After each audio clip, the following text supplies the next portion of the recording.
Kamusta Virgo? Welcome to Like a Tarot. Alamin natin kung ano ang energy para sa mga Virgo. Unahin muna natin itong mystical card. Mamaya alamin natin yung energy mo, energy ng person mo, energy ng relationship. Additional cards kukuha din ako at saka charms.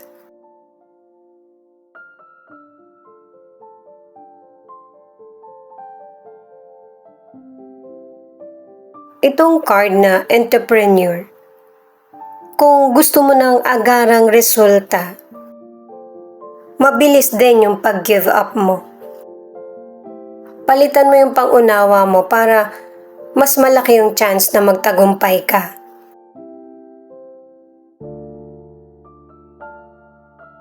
Itong limiting beliefs, mas isipin mo yung mga positibo at good news para sa iyo. Isipin yung makakatulong at saka magtiwala sa kakayahan mo. Itong lahat ng cards mo connected, isa pa ito na yung kaalaman, napaka-importante itong edukasyon. Magtiwala ka sa oportunidad at merong daan na para sa iyo na dapat mong ipagpatuloy or simulan. Karamihan ng nakilala mong matagumpay ay nagdasal at sumugal. Kasi yung chance ay once in a lifetime, kaya pag dumating ito sa iyo, suriin mo at huwag pakawalan. Itong soul group, importante ito na ma-meet mo yung mga taong magpapalakas ng loob mo. Pwedeng kaibigan mo na ito or bagong makikilala na makakaunawa sa iyo at tutulungan ka. Or may inspire sa mga maririnig mo sa kanya or sa kanila. Itong The Journey, marami ka nang matutuklasan na yung mga challenges sa buhay mo, meron palang magandang kapalit. Kaya huwag mag-give up at saka magtiwala na kahit anuman mangyari, merong ikakabuti sa iyo yung mga challenges na dumarating. Marami sa atin yung ganun yung nangyayari na once na nagtagumpay, mas lalong nagiging masigasig na makamit yung goal sa buhay. Alamin muna natin yung angel number mo.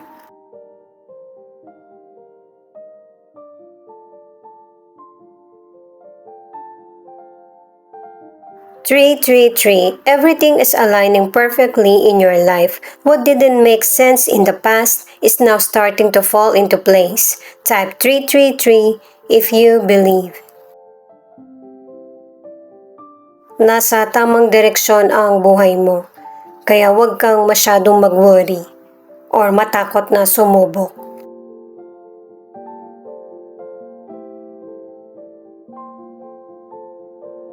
One, 4, 1, 4 tells you to be careful not to let the negative vibe of other people get into you. May opinion man ang ibang tao, yung desisyon mo pa rin kasi ikaw yung nasa situation eh. Yung dapat mas manaig. At saka hindi naman lahat ng sinasabi ng kapwa mo ay negative na, kaya pakinggan mo din. Kasi magagamit mo naman yung isip mo at saka kutob sa komento na alam mong totoo at saka hindi.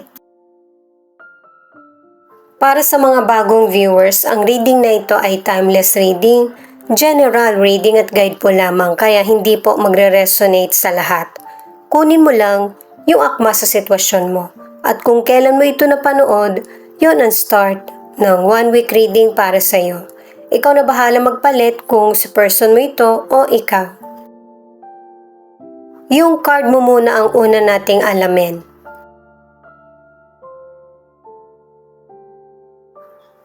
Ten of Cups, 6 of Wands in reverse at the Chariot. Positive itong mga cards mo kasi nakadalawang cards ka na para sa blessings, success, abundance, happiness. At kahit na matagumpay na yung buhay natin, meron pa ring challenges na darating. Kaya wag mong hayaan na yung darating na hadlang ang magpapahina sa paniniwala mo sa sarili. Kung merong pagkukulang, punan mo. Kung merong pagkakamali, ituwid mo. Sa career, ang ilan sa inyo, magkakasundo kayo ng mga katrabaho mo. Merong teamwork. Sa negosyo naman, kung online ang negosyo mo, basahin mo yung mga reviews. Pakinggan mo din yung customer mo kasi hindi naman lahat doon makakasira sa iyo. Magpapa-improve pa sa negosyo mo. Ang targetin mo, maging happy yung customers mo, lalo na't ang dami mong kakumpetensya. At saka ang ilan sa inyo sa career, sa ibang bansa ka naman makikipagsapalaran. Wala naman talaga sa plano mo na mag-ibang bansa, pero alang-alang sa family, gagawin mo ito.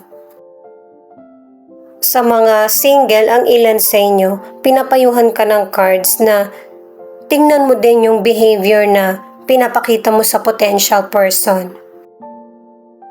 Kapag nalaman mo sa potential person kung ano yung problema sa iyo, yun na yung iwasan mo para magtatagal yung relasyon na gusto mong mabuo.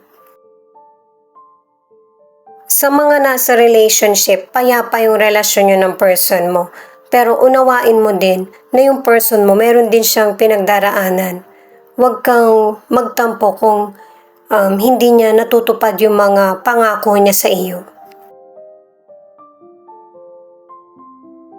Ito na yung cards ng person mo. Page of Wands, Ten of Swords, at Nine of Swords. Kailangan i-challenge ng person mo ang sarili niya. Good man or bad ang nangyayari sa buhay niya. Kasi yung nangyayaring kalungkutan sa buhay niya or mga challenges, siya din yung makakapag-desisyon niyan kung paano ito tatapusin kasi meron itong ending. Kaya umuulit-ulit yung situation kasi walang decision. Unahin mo yung mga sitwasyon na makakapagpasaya sa'yo para maibahagi mo din sa iba yung positive energy mo. Nakadalawang cards na merong solusyon ang bawat problems na dumarating sa iyo. Sa financial, nagkaroon ng magandang pagkakataon pero ang ilan sa inyo nagamit mo sa hindi tama or mali yung taong napagkatiwalaan mo. Ang ilan sa inyo nai-stress ka na, balisa ka din dahil sa financial problems. Relax ka lang kasi makakaisip ka pa rin ng solusyon at saka merong darating na tulong. Para sa ilang single, makakakilala ka ulit ng potential person pero magiging maiksi muli ang relasyon nyo.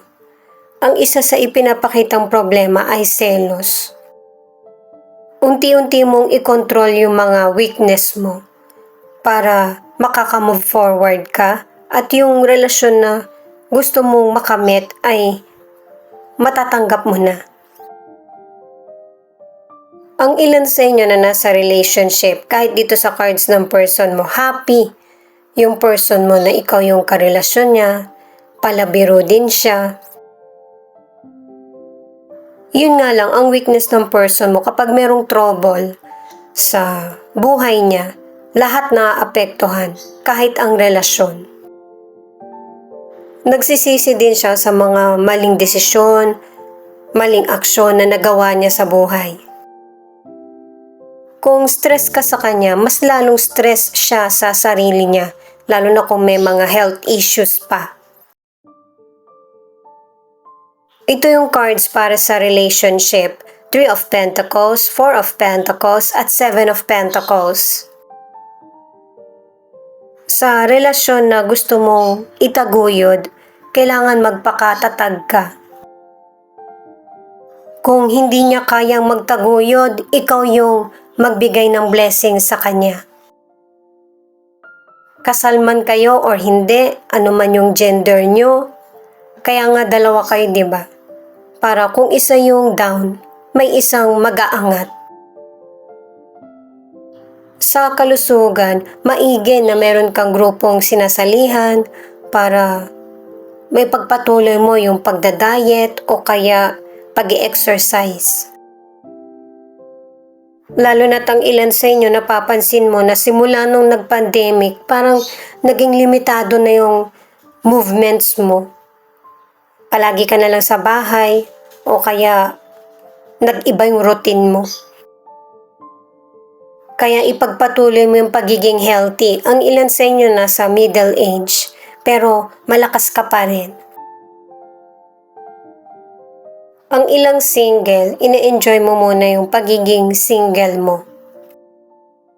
Pero ang iba naman, nakaapat na cards ka na naaalala mo pa rin yung dating relasyon. Pero hindi ibig sabihin gusto mong makipagbalikan. Iniisip mo na kung ano yung mga dapat mong i-manifest at gusto sa future na makakarelasyon. Ang ilan sa inyo na nasa relationship ay pinagpapatuloy nyo ng person mo ang relasyon at saka sinisikap mong makontrol yung emosyon mo. At saka sinisikap mo rin na makalimutan na kung ano man yung mga pagkakamaling nangyari sa nakaraan. Naramdaman na ng person mo yung pagpapahalaga mo sa kanya, kaya ikaw at ang person mo magtatagal yung relasyon nyo. Itong additional card na 8 of Swords, isipin mo muna yung bawat sitwasyon na gagawin mo, kung ano yung magiging pros and cons sa situation. Kasi meron din yung impact sa future na kailangan ma-handle mo din. Itong Knight of Pentacles, naka-3 cards ka na yung lahat ng pagsisikap mo sa career, sa negosyo, or sa love life ay merong magandang potensyal or resulta. Itong Knight of Wands naman, mas lalo ka pang magpoporsige at saka i-apply mo na yung pagbabago sa buhay mo. Kinargahan ko lang guys kasi wala na palang battery. At ang advice pa ng card na ito ay paghusayan mo pa at saka magpatuloy sa mga nangyayari sa buhay mo kahit na merong manghadlang. Harapin mo ito. Hindi naman kailangan ipilit yung situation pero iwasan mo din na pabigla-bigla sa mga decisions. Naka-3 cards ka na kasi na kailangan pag-isipan mo muna yung bawat situation na nangyayari bago mag-decide. At saka i-add ko lang guys na sa relationship, ang ilan sa inyo, pareho na kayo mag-e-effort ng person mo na mapagpatuloy yung relasyon. Magkakaroon kayo ng sabay na plano, merong teamwork ang relasyon nyo. Taurus, Scorpio, at Leo. Iyan yung ilan sa 12 zodiac sign na nangunguna sa reading na ito. Thank you nga pala sa mga nag-like, share, comment, and subscribe. Ingat po kayo palagi saan man kayo naroon. At ito naman, yung posibleng nandito yung letra ng pangalan ng person mo. Ikaw na lang bahalang tumukoy.